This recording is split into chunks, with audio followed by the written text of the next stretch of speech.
MZTV. I am going to put the earthquake of all earthquakes in perspective for you today. I'm going to show you how easy it is for God to disrupt the entire planet. I'm going to show you how literal it is that all the cities of the world will fall, including every stone, every brick. Not one stone, not one brick will be left upon another one. This is the destruction coming. When I look at the earth, this is what I think. This is why I account it as nothing. This is why I know it is passing. It is going away. It came to pass and it will pass. And even as the earth and the inhabitants thereof celebrate and think they're indestructible, I remind you of the Titanic and of 1912. Not even God could sink this ship. So said the designers of the Titanic, and oopsie, only took a little chunk of ice. Watch out now. This is Martin Zender, and you're at MZTV. I remind you again of the meetings in Mansfield, Missouri, October 23rd through 25th. Those of you who are coming, I hear that now there's 53 people. Michael Knotts had to move it from his home to a wedding hall. So that's what's happening. But on Friday night, October 23rd, we're going to have an informal meet and greet at Michael Knotts' house. That's right. I'm going to be there. Manfred Jones is going to be there. So you don't want to miss that. I wouldn't think you would. I mean, I can't imagine why. So, but the next day, Saturday, the conference begins in earnest. There's going to be a breakfast at the hall at 7:30 a.m. That's optional. But why would you miss that? So, and the meeting starts at 9 on Saturday. It goes all day. Like that. And then, Saturday night, maybe we'll be back at Michael's house. I don't know. Haven't run that past him yet. Go to MZTV 530, show number 530. Remind yourself of the details if you don't know about it. Be nice to see you there. Now, there's a startling verse there's a startling verse in Revelation, and it's at the time of the seventh trumpet. This is the great calamity of all calamities. This is the beginning of the end of the end. Actually, that's the end of the end. The beginning of the end would be the beginning of the tribulation. This is the end of the end. I referenced it yesterday, but I didn't put it in context. Going to do that right now. Revelation, the unveiling of Jesus Christ, chapter 16, verse 17. And the seventh messenger pours out his bowl, and a loud voice came out of the temple of God saying, "It has occurred." And lightnings and voices and thunders occurred, and a great earthquake occurred, such as did not occur since mankind came to be on the earth. And of such proportions was the quake, and so great.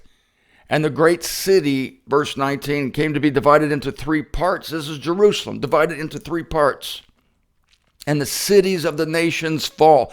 There you go. There's the context for you. I said yesterday that the cities of the nations will fall, because the nations are going to be discarded as presently constituted, with their proud buildings, their proud rulers, their proud religious centers, and it's going to make way for God's people, for Israel to come in. It's all prophesied of in Romans chapter 11. I am relating, as far as I know, I never heard anybody else relate Revelation 16:18 with Romans 11, where Paul says, to the nations, be not haughty, but fear. For if God is not sparing the natural bowels, neither will he be sparing you. Here's that. And the cities of the nations fall. It comes by a great earthquake. Many people think that the epicenter would have to be in Jerusalem, because that's the city that breaks in three.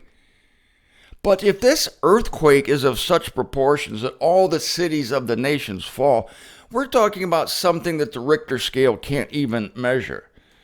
So if the epicenter of the earthquake is in Jerusalem, I would think that Jerusalem would be destroyed. I would propose to you that the epicenter of the earthquake would have to be far away from Jerusalem, wherever it is. it's going to knock every building down of every city. So if you're in a city, I'm not telling you to flee the city, because we're going to be snatched away before any of this nonsense happens. I say nonsense, I'm just being funny. It's far from nonsense, but you don't have to worry about it. As I told you, when I lived in Sao Paulo, Brazil, the largest city in the Americas, I showed you yesterday the scope of that city. I was doing the Revelation series at that time. I had started it, and I rehearsed this verse in my show, and as I walked through the city of Sao Paulo, which I enjoyed doing, I imagined it coming down. I imagined all of it coming down. And it's like, I felt like I was the only person walking in that city that was imagining such a thing. And I'm sure I was. Who else of the millions and millions of people living in Sao Paulo, Brazil, would be walking through thinking, that building's coming down, that building, everything's coming down, everything's coming down. Everything is coming down. And I looked at the people and I thought, these people are oblivious. They're completely oblivious, just like the inhabitants of the earth in the days of Noah. Completely oblivious as to what's coming upon the earth. And here's me filled with this knowledge, knowing what's coming upon them. And it's like I'm feeling a little uneasy about it, so I would go to a cigar store and buy a cigar, naturally. I mean, how else do you deal with that? But it was nice knowing, this is the thing, it was nice knowing that I was on the side of the God who was going to effect this. The God who's going to bring all the nations down, all the buildings of the nations, all the cities of the nations down by an earthquake that is no more complicated than him going boop, than him just pushing the earth just a little bit, boom.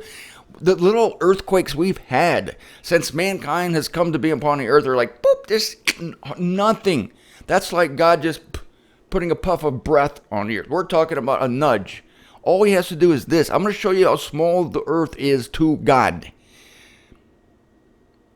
I'm going to show you today, if I have time, how small the earth is to God. If not, I'll do it tomorrow. It's amazing. I mean, you know it, but when you read it, it's astounding. So I remember being at the corner of Paulista Avenue in Sao Paulo, Brazil, at the intersection of Paulista Avenue, which is the main drag. It's like the Broadway of Sao Paulo, and the corner of there and Brigadeiro. Brigadeiro was the avenue where I was living at the time. You go down Brigadeiro, down the hill from Paulista Avenue, and then you turn right on Sarutaya, and then the bunker was on that street. But I remember standing at the intersection thinking, in the kingdom, this is going to be a meadow. This is going to be a field. And I was thinking in my mind, and I know I'm going to do this. If you want to join me, you can. I'm going to go to that spot on the earth during the kingdom, during the millennial kingdom, after all the cities of the nations fall. I'm going to be standing in a meadow. I'm going to be standing in a beautiful green field with daffodils, tall grass, maybe some antelope grazing peacefully next to the leopard over here. And I'm going to look behind me, and there's going to be a slope. There's going to be a little slope. And I'm going to know that that slope was Brigadeiro Avenue going down towards Sarutaya. And that as I stand at that intersection, as I stand in that field, I'm standing at the former intersection of Paulista and Brigadeiro in the largest city in the Americas, what was the largest city in the Americas, but which is now a pasture. And one would have to use powerful memory to recall when it was the intersection of Paulista and Brigadeiro.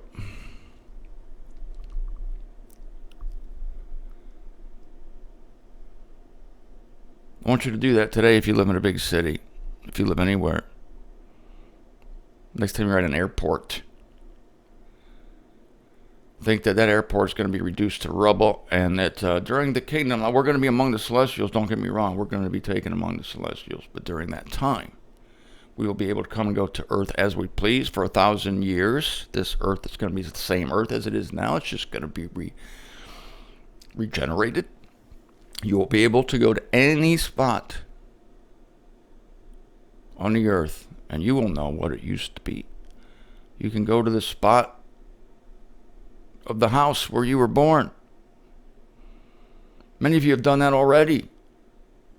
Maybe the house where you were born, speaking of back in the old days, people were born at home. Well, 2 of my 3 kids were born at home. Or let's just say the house where you grew up. Even today, right? Some of those houses have been razed, R-A-Z-E-D. They've been replaced with shopping malls, parking lots, whatever. And you know where you're standing. You look at, okay, this is the corner. This is Elm Street. This is North Main.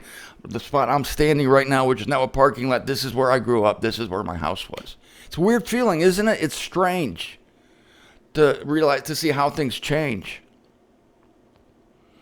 Where I'm sitting right now, let's go backwards. You don't have to go forwards. Let's go backwards. I mean, I'm on the Florida Peninsula. I guess there were a bunch of Native Americans here. I forget which tribe. Sorry, I don't concentrate on that kind of thing. But this was a swamp. God knows what went on here, right? I mean, at this spot where I am at this spot. Things are going to change. Things change violently already on this earth. Do you remember the game in Cleveland? It was at Richfield Coliseum. Michael Jordan makes his famous shot against Craig Elo that takes the Cleveland Cavaliers out of the NBA playoffs. It was a great shot. I've seen it on YouTube many times. Jordan hits a 3-pointer at the buzzer. Craig Elo's like flailing, trying to stop it. And at that spot, they ended up tearing down that Coliseum. They tore down the Richfield Coliseum. It was outside of Cleveland, Richfield, but that's where the Cleveland Cavaliers, or the professional basketball league, that's where they played. And that spot is now, it's now a field. It's a park. It's a park. I don't know if they have a plaque there. Cleveland would like to forget it. Jordan not screwed them, he outperformed them. Got them out of the series, but it's a park. It's just weird to see how quickly things can change, even in our life. So imagine this earthquake. Can you imagine this earthquake? I told you I was going to tell you how small the nations are to God. That's juicy. But you're going to find that out tomorrow, and I'll give you more information about this quake. I spent more time than I planned on talking about how strange it'll be to be standing at a certain spot, realize what was there, what used to be there, try to imagine that this field used to be the corner of a great street in the largest city in the Americas. Or even today, I can go to a field and say, this is the spot where Michael Jordan hit his famous 3-pointer against the Cleveland Cavaliers. Not quite as epic, but same deal. So I want you to look at everything differently. It seems incredible. How could it happen? Well, how incredible does the flood of Noah seem? What if somebody told you that the entire earth was going to be flooded and that the water would be 50 cubits above Mount Everest and only 8 people would survive in a large wooden boat? What if I told you that? How improbable would that be? Well, excuse me, ladies and gentlemen, but this earthquake, to me, as crazy as it seems, as epic as it is, that it will knock down every city on earth, to me, that's not quite as dramatic as the flood of Noah. But we know that each eon ends with a cataclysm. Each eon ends with a earth cleansing, what some would call a disaster. I would call it urban development. And this nation, all the cities of the nations falling are going to just prepare the table. It's going to be, now we got a clean slate. Now we got a clean slate.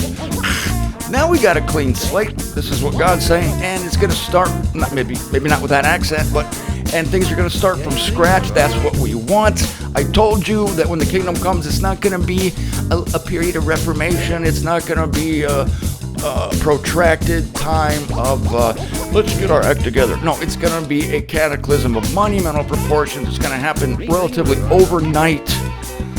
and then Christ is going to come and set up his government upon the earth.